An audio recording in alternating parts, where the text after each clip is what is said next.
Bonjour.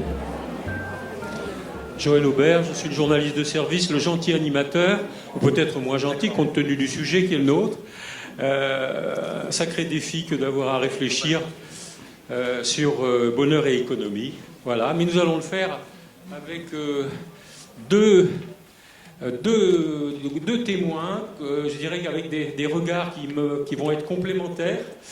Ceux de François Roux, qui vient d'écrire un livre qui fait beaucoup parler, qui a ma grande... pas honte, mais en tout cas, j'avais bien vu, mais je n'avais pas encore lu, sachant que j'allais le retrouver, vous retrouver. J'ai plongé dans ces 600 et quelques pages qui m'ont rappelé quelques-unes de mes jeunes années, puisque naturellement, ça commence un certain jour de mai 81, voilà.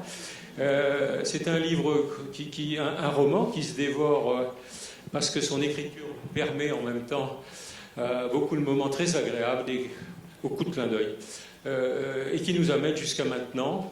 Il est marqué un peu du sceau de la désillusion, mais heureusement qu'il y a beaucoup de plaisir là-dedans, donc ça nous rend les choses plus faciles.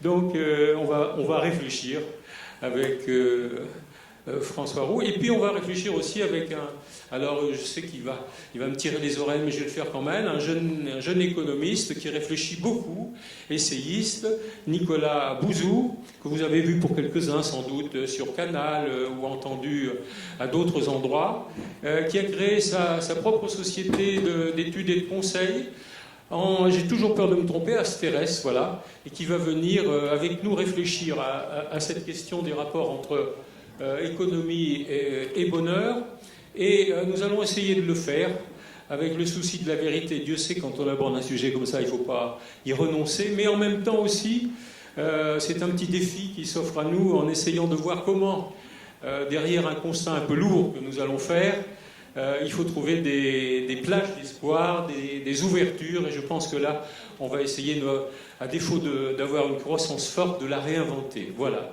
Messieurs, si vous voulez bien me rejoindre.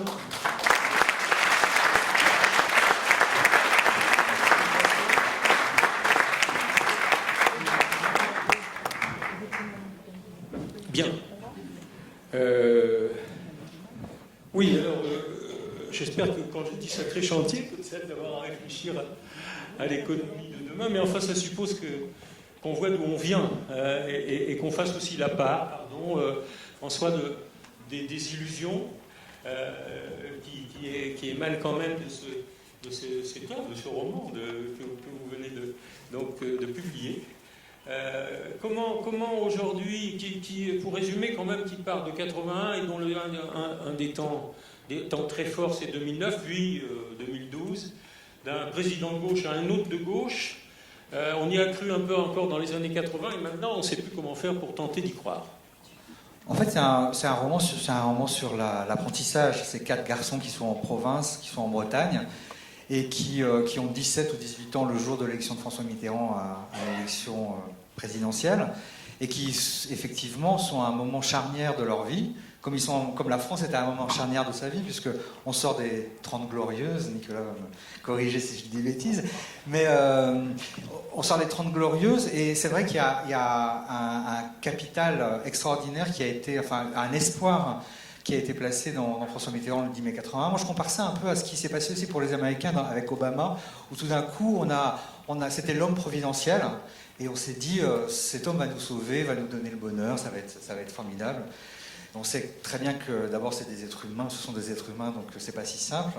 Donc voilà, j'ai placé mon roman et les 4 destins de ces garçons à ce moment clé, et ensuite je les suis pendant 30 ans. Comme je vais suivre l'évolution de la France pendant 30 ans, parce que moi ce qui m'intéresse c'est le côté archi-romanesque des choses. J'aime beaucoup les destins, j'aime beaucoup les livres qui parlent de vies entières qu'on décrit.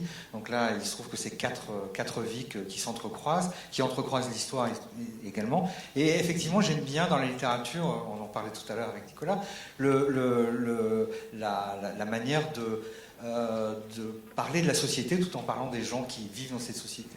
Et en fait, aussi quand on est romancier, enfin, moi, mon intérêt que j'avais dans ce livre, c'était à un moment donné de se dire, bon, ces personnages existent, qu'est-ce qu'ils font? Ils ont nécessairement un métier, et chacun d'entre eux existe dans une société économique donnée, dans une économie donnée, donc dans un périmètre de vie. Dans un périmètre de vie. Enfin voilà, chacun a une histoire, un travail. Il se trouve que par exemple, à un moment donné, un de mes personnages devient chef d'entreprise. Il est mis en situation de devoir licencier du personnel. Ça existe. Donc moi, ce qui m'intéressait, c'était de...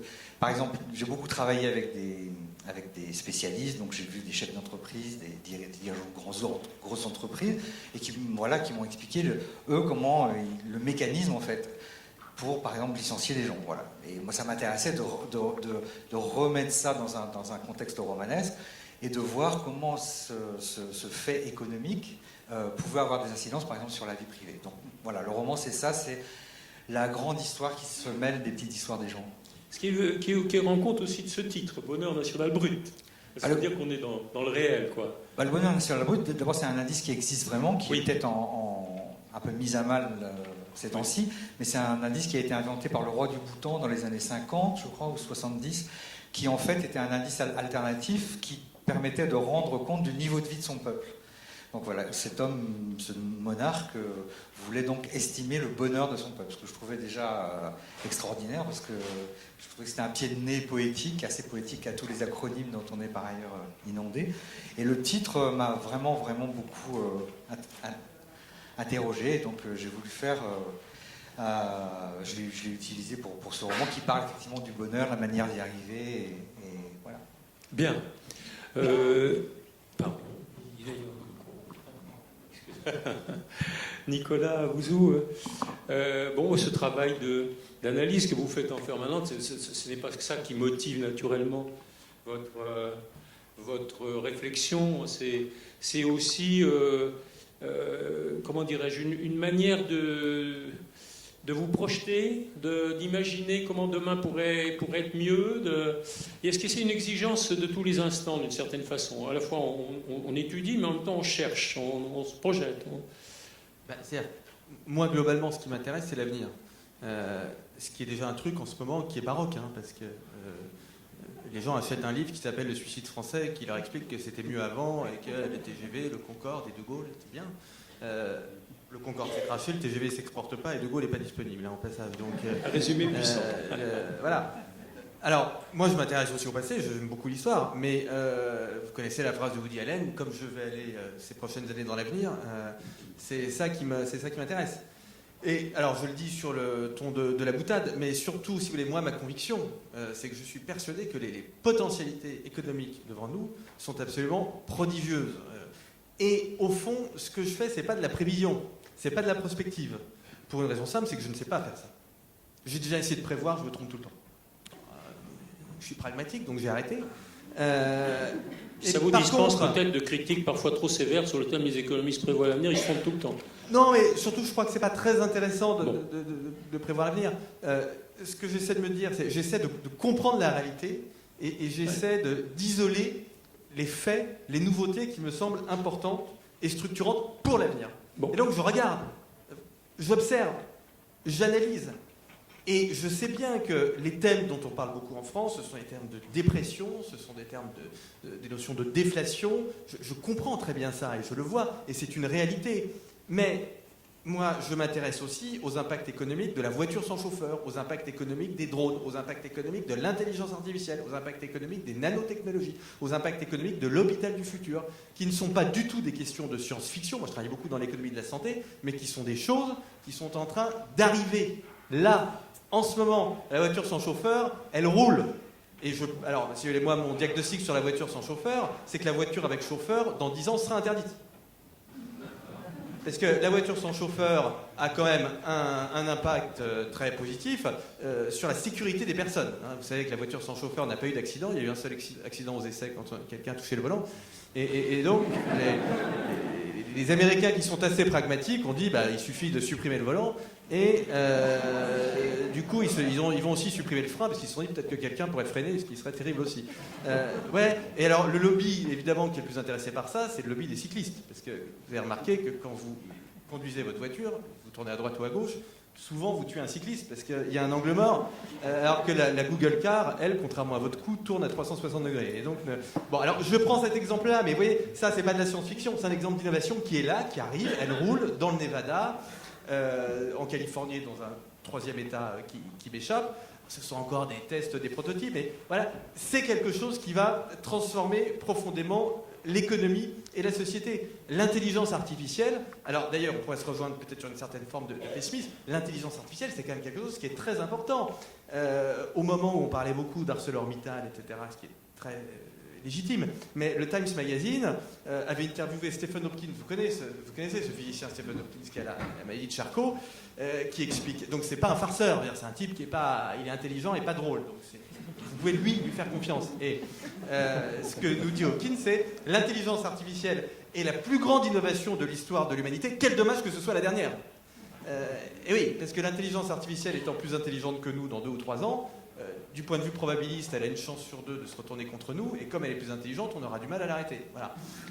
Donc ça, si vous voulez, c'est l'avenir. Je pourrais vous parler de la santé, peut-être qu'on en reparlera tout à l'heure. Ce que je veux vous dire, au fond, c'est que l'avenir est très intéressant, et que potentiellement, si on s'y prend bien, si on est astucieux, si on est intelligent, ce sont des grosses conditions, hein, j'entends bien, mais ça peut nous aider à améliorer, alors je ne parlerai pas de bonheur, mais ça peut nous aider à améliorer notre bien-être.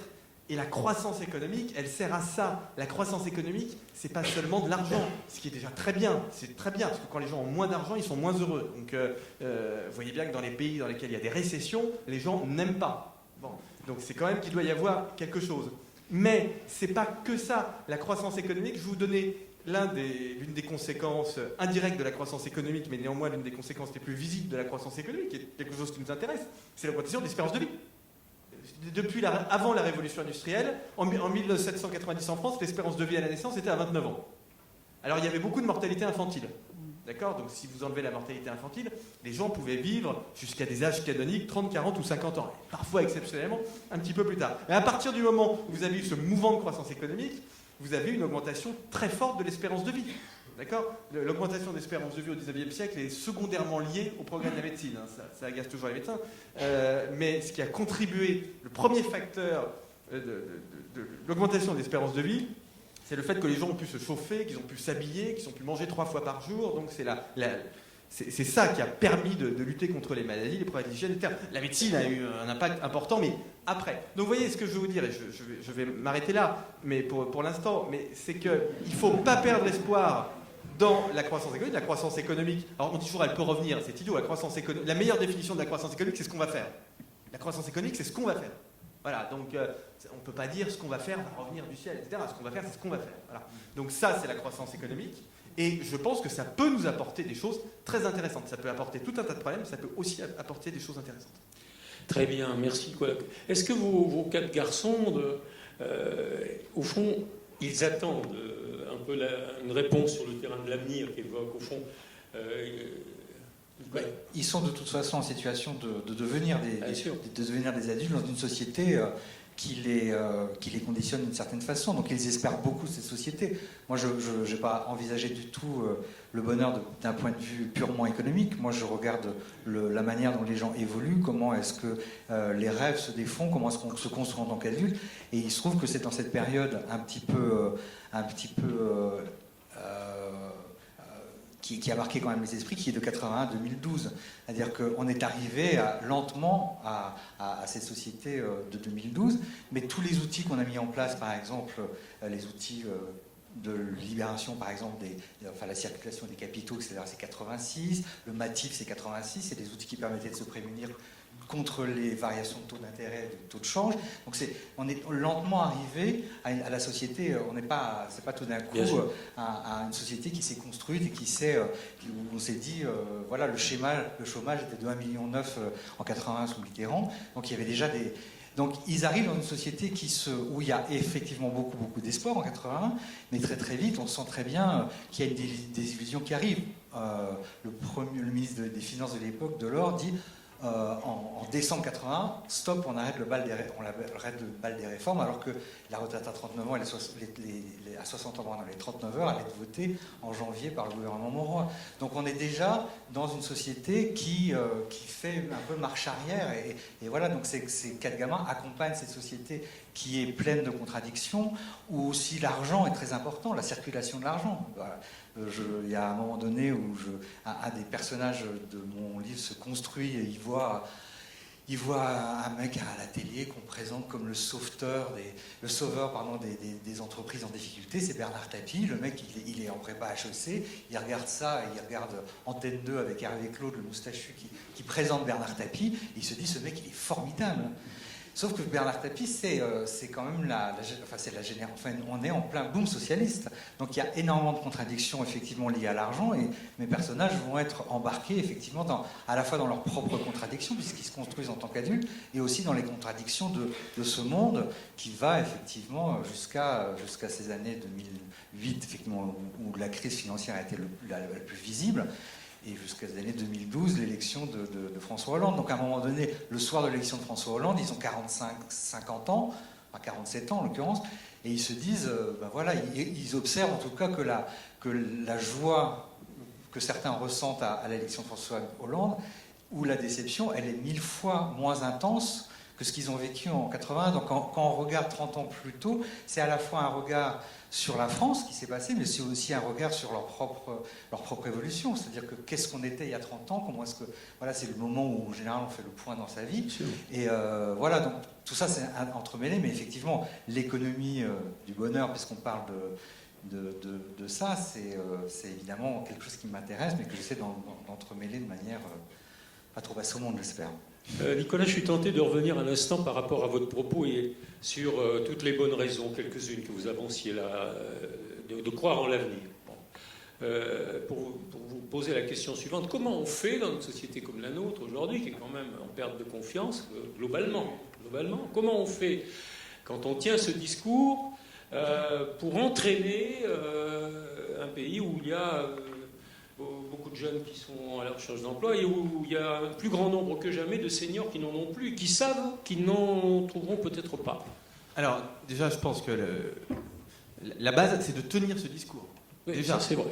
Parce qu'en réalité, on est assez peu nombreux à le tenir, y compris dans ma corporation. Vous avez aujourd'hui un courant qu'on appelle le courant de la long stagnation ou secular stagnation, et ce sont des économistes qui ont peut-être raison d'ailleurs, je ne prétends pas avoir raison, mais qui expliquent qu'au fond on est arrivé ce que l'on vit, c'est la fin de la première révolution industrielle, c'est la fin du cycle de la machine à vapeur, du chemin de fer, de l'automobile, du moteur électrique, de l'électricité, etc. Donc on est arrivé à la fin de ça, et que donc notre horizon au fond c'est la croissance zéro.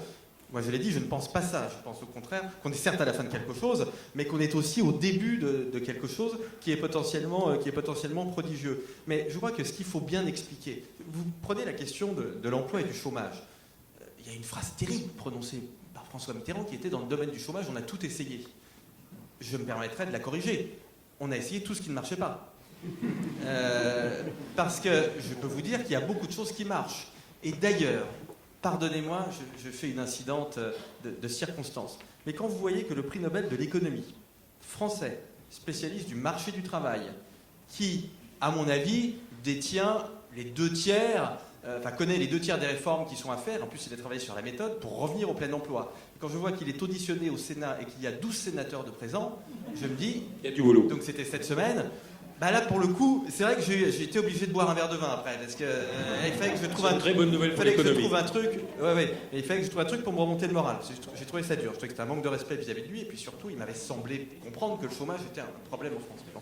Alors, juste pour revenir là-dessus, le plein emploi, je vais être très provocateur, et c'est très facile de revenir au plein emploi. Comment ? Très facile. Ça s'appelle, grosso modo, c'est ce qu'on appelle la flexicurité, c'est-à-dire, l'idée c'est de dire, il faut protéger non pas les emplois, mais les personnes. C'est ce que font, alors on parle toujours des Scandinaves, et c'est ce que font très bien les Scandinaves, mais c'est ce que font les Suisses, c'est ce que fait une grande partie de l'Allemagne, c'est ce que font les Autrichiens, c'est ce que font les Néerlandais, et tous ces pays-là, ce sont des pays qui sont quasiment au plein emploi. D'accord ? Ce sont des pays qui sont quasiment au plein emploi. D'ailleurs, ce sont des pays, pour ceux qui nous sont frontaliers, dans lesquels les mouvements frontaliers quotidiens de France vers la Suisse, de France vers l'Allemagne, de France vers le Luxembourg, ce sont des mouvements qui sont extrêmement importants, qui sont très très forts. Vous avez 400 000 Français qui tous les jours vont travailler dans ces 400 000 Français qui vont travailler dans ces pays-là tous les jours. Et donc, vous voyez que tous ces pays qui sont au plein emploi partagent deux caractéristiques. Ce sont des pays dans lesquels vous avez un droit du travail qui est extrêmement léger, qui est très très léger. D'ailleurs, dans les pays qui sont le plus au plein emploi, c'est-à-dire dans lesquels les entreprises ont le plus de difficultés pour recruter, vous voyez que vous n'avez même pas de code du travail. Vous avez une codification des relations du travail, branche par branche, entreprise par entreprise. Vous n'avez pas de droit du travail, trucs comme ça qui suscitent tout un tas de contentieux juridiques. Donc on ne protège pas les emplois, mais vous voyez que les personnes sont incroyablement protégées. Les personnes sont incroyablement protégées. Un chômeur au Danemark, il a un bureau, il a une bonne indemnisation. Il est vraiment pris en charge. Il est aidé. Un jeune... Attends, je termine. Un jeune Autrichien, je prenais cet exemple ce matin, un jeune Autrichien, ce qu'on appelle très joliment un décrocheur en France. Très joliment, c'est atroce comme mot. Ce qu'on appelle un décrocheur, c'est-à-dire quelqu'un qui sort du système scolaire. Enfin, mon maître et l'ancien ministre de l'Éducation me regardent de son œil sévère, donc je vais faire attention de ne pas dire de bêtises. Mais l'objectif de l'Autriche, c'est de ne laisser passer personne dans les mailles du filet.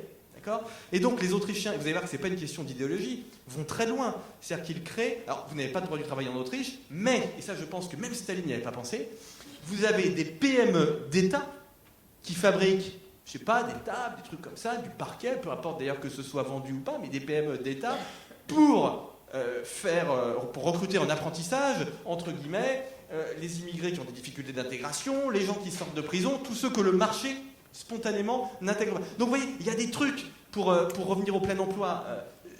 Là où ça va devenir difficile en France, c'est qu'à force de ne pas le faire, on a un stock de chômeurs de longue durée qui s'accroît, et eux, la vérité, c'est qu'on ne sait pas les remettre dans le monde du travail. Quelqu'un qui est au chômage depuis 4 ans, c'est très très très difficile, et donc il faut des mécanismes de formation qui coûtent très cher, de solidarité qui coûtent très cher, et donc plus on attend, plus c'est compliqué. Mais techniquement, on sait le faire. Et donc, si on ne le fait pas, c'est parce qu'on ne veut pas le faire. Et c'est là où vous avez une autre notion qui est très provocatrice, mais qui est très juste, c'est que vous avez une sorte de préférence française pour le chômage, pas des chômeurs. Les chômeurs ne veulent pas être chômeurs. Hein. Évidemment, vous avez une préférence française pour le chômage des non-chômeurs. Ah oui, il y a des chômeurs, ils comprennent que c'est pas bien. Est-ce qu'il faut faire un peu ce que fait la Suède, c'est-à-dire d'un contrat lorsqu'on le rompt, on paie très cher et on fait de la formation derrière obligatoire. C'est ce que propose Jean Tirole. Et l'idée de Tirole qui ne plaît pas aux entreprises, mais tant pis, parce que c'est pas le sujet, consiste à dire, au fond, le problème c'est la judiciarisation du droit du travail. Et ça peut passer, les syndicats ils sont prêts à entendre ça. Et donc l'idée c'est de dire, on allège considérablement les droits du travail, mais les entreprises qui licencient payent, et payent pourquoi pas une taxe. Pourquoi pas une taxe? Parce qu'en effet, quand vous licenciez, il y a un coût pour la société. Et donc, il est parfaitement légitime de demander aux entreprises d'internaliser ce coût, pardonnez-moi de jargonner, mais donc de payer un dû à la société qui va être réinvesti en utilisation chômage, en formation. Enfin, les emplois de ces ressources ne manquent pas. Mais donc, c'est tout à fait possible. Et ce qui m'a agacé dans cette histoire de 12 sénateurs, c'est que notre prix Nobel d'économie, mais c'est pas le seul. Il y a un consensus là-dessus. Quand on dit on n'a pas de solution, quand on dit les économistes, c'est pas d'accord. Ça, c'est pas vrai. Ça, c'est du refoulement. On refoule. On sait tellement qu'on a des solutions qu'on veut pas l'admettre. Et du coup, on devient dépressif. Bien, ben voilà, hein, ça a été dit avec vigueur en tout cas.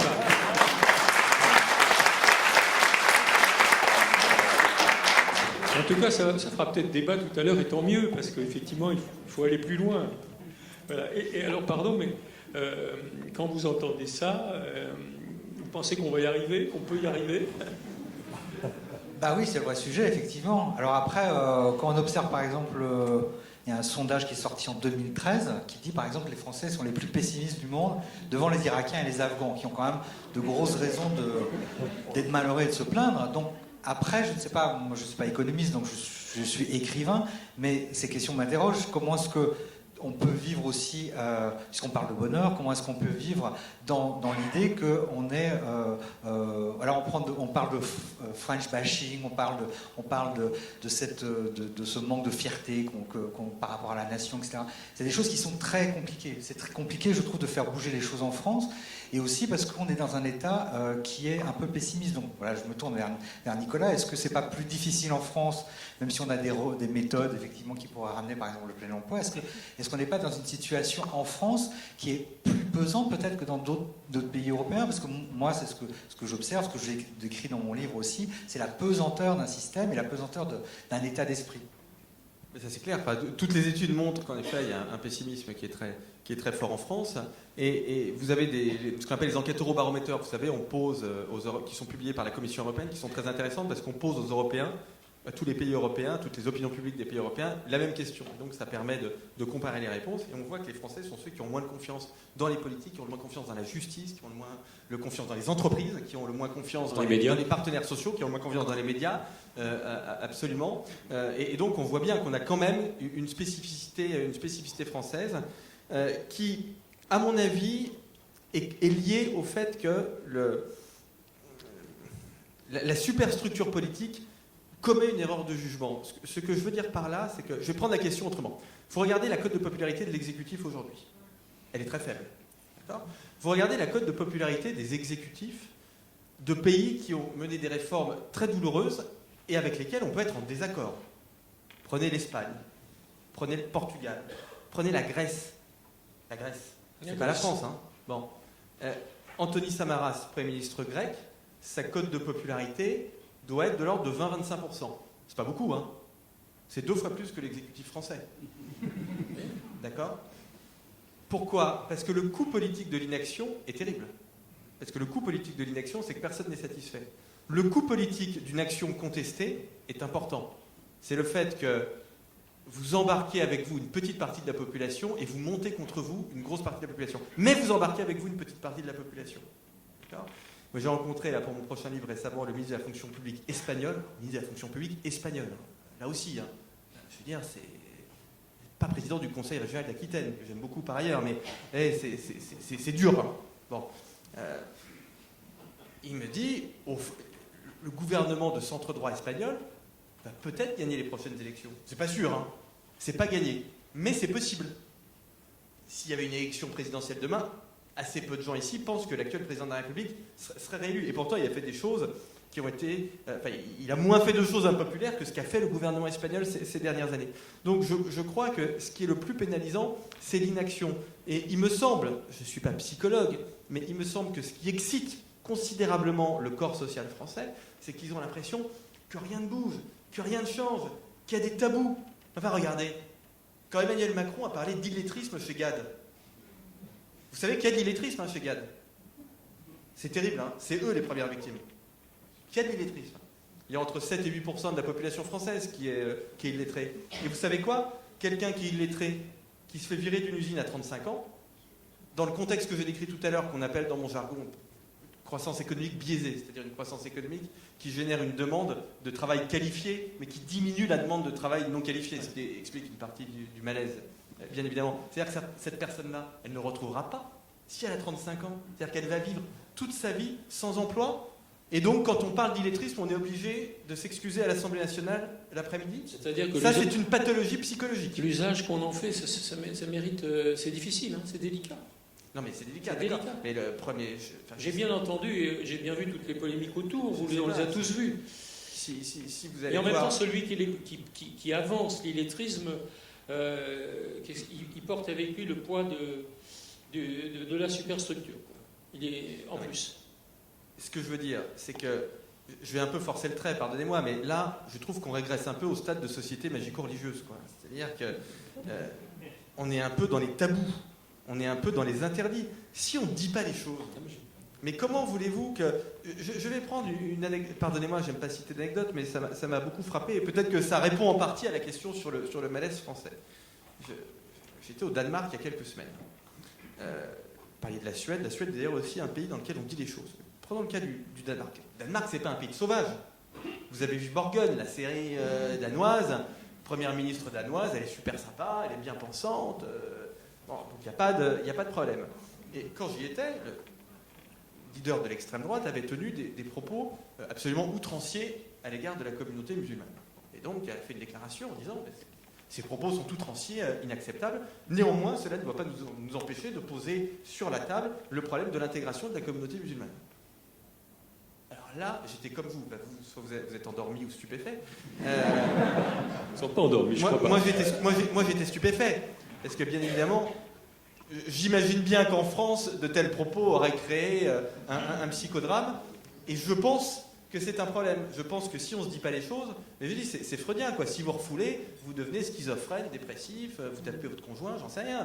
Mais ça crée une maladie mentale, quoi. Nicolas, je suis d'accord, mais par exemple, vous citez la série Borgen. Ce qui est intéressant dans la série Borgen, je trouve, par exemple, c'est la manière, l'accessibilité qu'on a à n'importe quel niveau de pouvoir discuter avec en l'occurrence la présidente. Donc il y a toute une organisation qui est très libre. Et alors le fait que Emmanuel Macron parle d'illettrisme, c'est pas tellement le fait qu'il en parle, c'est sa position d'élite. En fait, parce qu'on a listé son CV qui est très impressionnant, et après on dit voilà, ce jeune homme, très jeune homme, va effectivement diriger les finances de la France, et à un moment donné, il parle d'illettrisme. Mais c'est plus l'approche qu'on a, je pense, de nos élites, la manière dont les élites sont perçues en France, qui fait qu'on ne peut pas se permettre un certain nombre de choses, parce qu'eux-mêmes imposent des barrières qui sont difficilement compréhensibles par les gens. Donc c'est là aussi où je trouve qu'il y a une spécificité de notre pays, c'est que les gens ont perdu effectivement confiance dans les gens qui les représentaient, parce qu'ils sont trop loin d'eux. Enfin, quand on interroge les gens, et tous les économistes d'accord s'accordent à le dire, je pense aussi, c'est qu'il n'y a pas conscience de ce qui fait le vrai terrain économique, d'avoir un petit peu les pieds dans le cambouis, enfin les mains dans le cambouis et les pieds dans la terre. Et donc c'est ça qui fait qu'il y a cette barrière entre le distance. Et effectivement, quand quelqu'un sort quelque chose de cet ordre-là, l'illettrisme, c'est perçu comme quelque chose d'autant plus méprisant. J'entends bien ça. Et il se trouve que j'adore Marx, moi, en plus. Sérieusement, je trouve que c'est un économiste, qui était considéré comme un économiste par ses pairs. Il appartenait à la Société d'économie politique, et moi, c'est quelqu'un que j'utilise beaucoup. Mais néanmoins, j'essaie quand même de regarder ça avec une certaine distance. C'est-à-dire que je pense qu'on peut être banquier et riche et parler de l'illettrisme. J'entends bien ce que tu dis. Non. C'est juste une question d'attitude. Oui. Non, mais j'entends pas la bien. vérité, parce que la vérité, on sait très bien qu'elle n'est pas unique, elle n'est pas perçue de la même manière partout. Mais pareil, moi je suis hypochondriaque, je préfère les médecins drôles et sympas, mais s'il y a un médecin pas drôle et pas sympa qui me prend de haut et qui me signale une pathologie, je vais quand même l'écouter et essayer de la soigner. Donc je crois, ce que je veux dire, en tout cas, le message que je veux faire passer, c'est qu'au fond, en France, et j'y crois vraiment, c'est pas du tout pour faire bien que je dis ça, je m'en fous, mais je pense qu'il n'y a pas grand chose à faire pour que ça reparte. Je pense qu'on a deux ou trois blocages, on a deux ou trois trucs qui fonctionnent pas mal, et surtout, ce qu'il faut expliquer, c'est que les réformes que l'on doit faire, qui sont pas énormes, on n'a pas besoin de révolution, mais surtout, mais c'est pas grave, mais c'est bien de les faire. Je vais reprendre un exemple, je parlais tout à l'heure, l'économie de la santé, l'hôpital. Prends l'exemple de l'hôpital en 2 secondes. Grâce à l'ambulatoire, grâce aux progrès qu'on fait dans la chirurgie, on peut aujourd'hui en France diminuer le nombre de lits d'1 tiers. Bon. Et dans 10 ans, on considère qu'on pourra diminuer la capacité en termes de lits de 80%, à peu près. Et on rentre chez soi plus tôt. Et on rentre chez soi le soir parce que la chirurgie devient non invasive. Bon. Alors évidemment, pour un hôpital, c'est compliqué parce que l'hôpital est un lieu d'hébergement. Depuis le Moyen-Âge, avant ça n'était qu'un lieu d'hébergement, maintenant c'est un lieu d'hébergement avec des soins, et demain c'est un lieu de soins. Hein. Donc ça, c'est la façon dont l'hôpital évolue au fur et à mesure du temps. Donc on doit fermer des lits. D'accord ? Alors on dit toujours c'est compliqué de fermer des lits. Non, les lits ne disent rien. Le problème, c'est évidemment les infirmiers et les infirmières qui travaillent. Alors on dit ça va être terrible pour eux, parce qu'évidemment déjà il y a le statut de la fonction publique hospitalière, et puis en plus ça va les mettre au chômage alors que le chômage est élevé. Mais pourquoi est-ce que vous voulez mettre les infirmiers et les infirmières au chômage ? Les gens, je n'ai pas dit que les gens allaient être moins malades, j'ai dit qu'ils allaient être soignés chez eux. Moi, je travaille dans le domaine notamment de l'oncologie. On fait de plus en plus de chimiothérapie par la bouche. C'est-à-dire qu'on les prend chez soi. Il faut quand même les prendre, ça ne change rien. Mais on les prend chez soi sous forme orale et pas à l'hôpital sous forme de perfusion. Ça veut dire que vous pouvez vivre tranquillement chez vous, aller travailler. Donc c'est quand même beaucoup mieux, mais ça nécessite des soins. Et donc, il faut inventer des nouveaux contrats, des contrats qui soient à mi-chemin entre le public et le privé, qui permettent à des gens qui sont dans la fonction publique d'aller travailler au domicile des gens. Mais alors évidemment, quand vous en parlez comme ça, les gens vous disent mais c'est pas possible, parce que... Mais quand vous en parlez aux infirmiers, aux infirmières, qui sont des gens qui font un travail dur, sous-payé, mais eux ils trouvent ça super bien. Hein. Alors je peux vous dire que eux, le fait qu'on puisse améliorer leurs conditions de travail, les payer un peu plus, et puis les faire travailler non pas seulement à l'hôpital, mais un peu à l'extérieur, et je suis persuadé que c'est jouable avec eux. Et donc vous voyez, il faut montrer que ces réformes, bien souvent, elles ne sont pas douloureuses. Parce qu'on dit toujours, ah, mais, il faut faire comme Churchill, du sang et des larmes. Mais moi, je ne vote pas pour du sang et des larmes. Hein. Je suis tenté de vous demander, Nicolas, au moment où on en est, de votre propos, regardez-le. Si le cadre institutionnel ne doit pas être remis en question très fortement. Est-ce qu'au fond, en raisonnant toujours dans le cadre de l'État, on ne se crée pas des difficultés supérieures alors même qu'on se rend compte que des solutions sont déjà ici et là mises en œuvre? Oui, alors complètement, ça j'y crois beaucoup. Je pense que, d'ailleurs, pour un économiste, aujourd'hui, les deux bons échelons pour mener des politiques économiques sont l'Europe et la région. Ce qui, évidemment, dans un pays qui est attaché à l'État, et ça on ne peut pas remettre ça en cause, c'est comme ça, c'est la vie, mais du coup on se sent un peu mal à l'aise avec ça. Donc du coup on essaie de bricoler, on se dit on va faire des grandes régions, parce que... Mais, en fait, c'est pas le sujet. Le sujet, c'est d'avoir un double mouvement, c'est-à-dire un mouvement de fédéralisation d'un certain nombre de dispositifs à l'échelle, non pas de l'Union européenne d'ailleurs, mais de la zone euro, mais qui là encore peut être tourné en formidable projet politique. Je pense qu'on peut embarquer une partie de la jeunesse là-dessus, sur la zone euro, hein, parce que l'Union européenne ne m'intéresse pas. On peut baisser le budget de l'Union européenne, enfin, pour ceux d'entre vous qui sont agriculteurs, évidemment, ce sera un problème, mais bon, mais voilà, ça posera des problèmes sectoriels, mais la vraie question, c'est la zone euro. C'est comment est-ce qu'on fait? On a une monnaie unique, et donc il faut un budget unique pour, c'est pas le sujet du jour, mais pour redistribuer de là où ça va pas vers là où ça va bien, et faire en sorte que cette monnaie unique soit viable. Ça s'appelle le fédéralisme. Je trouve aussi que c'est un formidable projet politique. J'observe d'ailleurs au passage que ce n'est pas une question d'âge, parce que la seule personne qui ait développé un projet politique précis sur ce thème, j'ai découvert ça dans le train ou dans l'avion il y a 15 jours, s'appelle Valéry Giscard d'Estaing, qui vient de faire un livre tout à fait excellent sur ce sujet, qui est préfacé par Helmut Schmidt, qui a 95 ans. Vous voyez, comme quoi c'est les seuls à se projeter dans l'avenir, quoi, nous proposer un truc pour ces 15 prochaines années. C'est vraiment intéressant.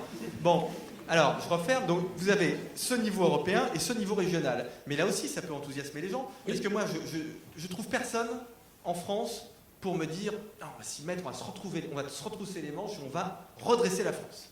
Ça, je trouve pas. Mais par contre, je trouve des gens qui veulent redresser la Lorraine ou la Franche-Comté. Non, mais c'est vrai, je vous promets. Ça, c'est assez juste. Hein. Ouais. Vous faites un grand emprunt en France aujourd'hui, personne ne souscrit. Pas souscrire un grand emprunt. Un grand emprunt à la Pinay, ça ne vous branche pas. Bon, mais par contre, un grand emprunt pour financer telle ou telle infrastructure, le haut débit ou je ne sais quoi de votre région, là ça vous intéresse. Là ça vous intéresse parce que vous avez vraiment un patriotisme régional. D'ailleurs, vous voyez bien dans certains pays autour de nous que ça va tellement loin que certains voudraient achever le concept. D'accord ? Bon, mais nous en France, il n'y a pas ce risque. Ce risque n'existe pas. Et donc il faut à la fois une politique de fédéralisme européen et à la fois une politique de décentralisation pour prendre notamment en matière de politique d'innovation un certain nombre de mesures au niveau régional. Et déjà ça marche. C'est là que se joue la compétition. Bien sûr que ça marche, bien sûr, parce que évidemment les gens sont motivés, les circuits sont plus courts. L'université est au plus près des entreprises. Mais bien sûr, évidemment. Mais là, en effet, c'est dans le pays dans lequel on a canonisé un roi, c'est sûr que faire rétrécir l'État au profit de ce qui est au-dessus et de ce qui est au-dessous, ça fait un peu mal au cœur, c'est un peu douloureux, mais en même temps, c'est bien. Moi, je suis persuadé qu'on peut embarquer les gens avec ça. Alors, ce propos résolument enthousiaste, comment vous l'accueillez? Tu sais, quand j'entends Nicolas, tout d'un coup, je deviens un peu plus optimiste, c'est vrai, comme j'imagine. Après, moi, je voudrais bien savoir, il parle de 2 ou 3 méthodes pour changer complètement la face de la France. Donc j'aimerais bien, je sais pas, il faudrait peut-être qu'il soit ministre de l'économie et des finances. Bah, c'est quand même des gens comme vous, que si vous avez des solutions, autant en faire profiter les autres. Je suis trop pareil, je travaille pas le week-end sauf aujourd'hui, donc je n'aurais pas de mise. Mais donc Non, ça, mais en même temps, ce qui est vrai, c'est que vous êtes représentatif d'une génération où nous côtoyons, où je côtoie dans mon métier beaucoup, qui parlent comme vous, qui raisonnent comme vous, qui ont les mêmes aspirations. Et qui vous entend dans ce cas-là? Comment ça passe là? Évidemment ici, mais ici, dans quelques médias, mais, non, mais ici, c'est le la plus masse important, critique, comment on y Non, arrive? mais ici, c'est le plus important déjà. Parce que, tu sais, on dit toujours, ah oui, mais on pose toujours la question, mais pourquoi vous l'expliquez pas à un tel ou un tel? J'explique à un tel ou un tel, mais c'est pas le sujet. Quand j'explique à Cécile Duflot que la loi Allure, ça va pas, j'ai un raisonnement économique, elle a un raisonnement politique.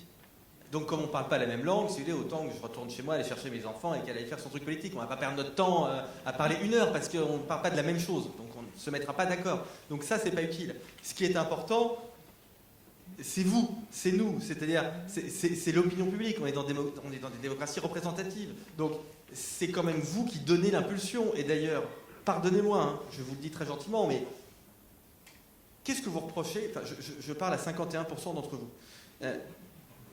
Qu'est-ce que vous reprochez à François Hollande? Je ne comprends pas, puisque je trouve qu'il applique son programme. Non, parce que le pacte de responsabilité, au mois d'avril, vous en avez parlé de façon très favorable, mais vous trouvez que c'est un peu lent à démarrer. Non, mais le pacte de responsabilité, c'est super, c'est vraiment génial, c'est nanoscopique par rapport à ce qu'il y a même. C'est vachement. Oui, mais moi, je soutiens ce qu'il y a, donc on me donne le pacte de responsabilité, je dis il faut le faire, parce que si même ce qui est bien par esprit d'agacement, d'énervement, on dit ah ben non, il faut pas, parce que, comme le disent certains membres de la majorité, un argument qui me dépasse complètement, il faut pas le faire parce que c'est pas suffisant. Vous entendez ça? Ah non, moi je voterai pas à la réduction de dépenses publiques de 50 milliards d'euros parce que ça va pas assez loin. Je suis pas logicien, enfin, ça heurte quand même le bon sens, me semble-t-il. Donc bien évidemment, et alors moi je vais plus loin, dans mes rêves, je souhaiterais que les responsables de l'opposition aujourd'hui disent le pacte de responsabilité, on va le conserver, on va le faire, puisque je rappelle que le pacte de responsabilité, et là je vous mens pas, le pacte de responsabilité et le crédit impôt compétitivité emploi tel qu'il vient d'être modifié, je ne vais pas rentrer dans les détails techniques, mais c'est-à-dire fusionné avec des baisses de charges sociales, ça c'est très exactement la TVA sociale. Quand je dis très exactement, prenez-le au mot. Oui, mais ça, on peut très pas l'avouer, exactement la le dit TVA pas. sociale. On n'ose pas. Oui, d'accord, on ne sait pas parce qu'on vous le dit. Oui, on est capable de le comprendre. Ah bien. Donc voilà. Donc je pense qu'il faut que l'opinion publique, il faut qu'on partage un certain nombre de choses en commun. Et on sait très bien, et c'est pas du tout polémique que de dire ça, on sait très bien qu'en France, grosso modo, le problème économique de la France n'est pas très compliqué. C'est un problème de compétitivité des entreprises qui est un peu trop faible, notamment parce que l'État manque un peu d'efficacité. Voilà, c'est ça. Et donc il faut redonner un peu d'efficacité à l'État, tout en diminuant un peu les réglementations qui pèsent sur les entreprises et en diminuant un peu les charges qui pèsent sur les entreprises. Donc vous voyez, c'est pas très compliqué. Donc il y a 2-3 mesures à faire. Vous assouplissez un peu les 35 heures, vous remontez un peu les seuils sociaux, vous baissez discutez un peu dans les branches. Nicolas, bien sûr. Attends, avant que tu dises que j'ai tort, je termine.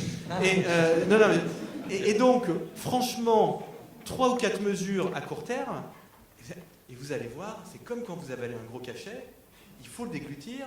Mais après, ça va aller mieux. Et après, on pourra faire des réformes qui sont un peu plus des réformes de fond. Donc, de ce point de vue-là, je dis toujours, ça fait rire parce que ça a l'air bête, mais c'est moins bête que ça en a beaucoup l'air. J'ai toujours, en France, vous verrez, quand on aura résolu nos problèmes, ça ira bien. Alors, je repose la question. Si par exemple, voilà, nos politiques, les gens qui font les lois, etc., ont tellement conscience, enfin, ils le savent forcément à un moment donné qu'il y a 2 ou 3 méthodes, 2 ou 3 solutions que tu peux apporter. Qu'est-ce qui fait qu'ils ne le font pas? Parce que ça serait quand même pour leur crédit. On pourrait dire, ils ont sauvé l'économie, ils ont sauvé le chômage. Qu'est-ce qui fait qu'à un moment, on est arrêté par comment fonctionne le système pour que des solutions qui paraissent, enfin j'imagine un peu compliquées, mais quand même réelles, qui existent, qu'est-ce qui fait qu'on ne les applique pas puisque éventuellement ça pourrait donner des résultats dont on pourrait bénéficier et donc la cote de notre président pourrait passer de 12 ou 17 à beaucoup plus. Qu'est-ce qui fait que ça les arrête? Est-ce que c'est parce que les politiques ont peur du pays et du peuple finalement? Ça, certaines personnes qui ont dirigé l'État, une partie de l'État répondrait mieux que moi, mais de ce que j'en comprends, déjà, je ne pense pas que tout le monde soit d'accord avec ça. Je pense qu'il y a un grand consensus, par exemple, de la communauté des économistes. Hein. Vous avez aujourd'hui un corpus économique qui est très solide. Les économistes ne sont pas d'accord sur tout, mais très honnêtement, sur ce que je viens de dire, je pense qu'il n'y a pas de débat sur un certain nombre de réformes, il n'y a pas véritablement de débat. Bon. Donc, mais le problème, c'est que vous avez assez peu de liens entre la communauté économique et la communauté politique. Donc vous avez un certain nombre de politiques qui disent, moi je vois bien, qui me disent, mais non, mais vous êtes sûr, ah mais non, mais moi je ne crois pas. Ben, voilà.